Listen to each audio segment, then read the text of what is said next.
Salam sejahtera, selamat bertemu di channel politik terhebat. Sebelum ke beritanya sila like, share dan subscribe. Terima kasih. Kuala Lumpur, bekas pengerusi 1MDB memberitahu beliau mengesyaki Datuk Seri Najib Razak terlibat dalam penyelewengan dana melebihi $1 bilion yang sepatutnya digunakan dalam projek usaha sama satu Malaysia Development Berhad 1MDB dengan Petrosaudi International PSI. Menurut Tan Sri Mohamad Baka Saleh, perasaan syak wasangka itu diperkuatkan lagi apabila persetujuan mengenai suntikan dana $1 bilion dipercepatkan dan selepas bekas Ketua Pegawai Eksekutif 1MDB, Syahrul Azrul Ibrahim Halmi memberitahu bahawa beliau, Syahrul, menerima arahan daripada ahli perniagaan dalam buruan Low Taek Jo atau Jo Lau.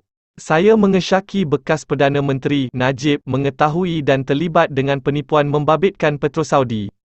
Perasaan sama turut dirasai oleh ahli-ahli lembaga pengarah 1MDB lain.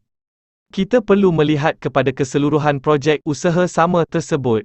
Sekiranya saya tidak menjawab panggilan telefon daripada Najib, ahli lembaga pengarah tidak akan mempercepatkan perjanjian tersebut. Ini yang mula membangkitkan syak saya. Kenapa perlu mempercepatkan sesuatu perjanjian tanpa melalui prosedur biasa, kata beliau. Kes meminda. Saksi ke-13 itu berkata demikian ketika disoal balas peguam bela. Tan Sri Mohamad Syafiq Abdullah dalam perbicaraan kes meminda laporan akhir pengauditan 1MDB membabitkan Najib dan bekas Ketua Pegawai Eksekutif CEO 1MDB. Arul Kanda Kandasamy di Mahkamah Tinggi di sini semalam.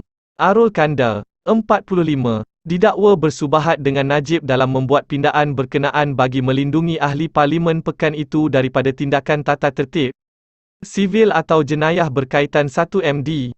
Pada prosiding 22 Disember tahun lalu, Mohamad Baka berkata, susulan pendedahan berkenaan pelancongan $700 juta dana 1MDB. Beliau memaklumkan mengambil keputusan menyerahkan surat peletakan jawatan sebagai pengerusi 1MDB pada 19 Oktober 2009.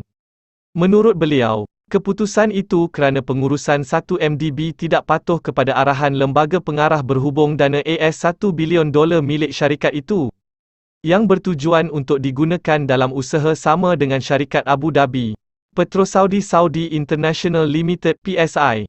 Ketika perbicaraan semalam, Mohamad Baka turut diperiksa balas oleh Mohamad Syafiq kenapa beliau tidak memberitahu Najib tentang hasratnya untuk letak jawatan.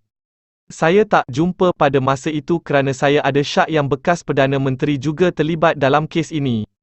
Tentang pelaburan dana $1 bilion untuk usaha sama dengan Petrosaudi.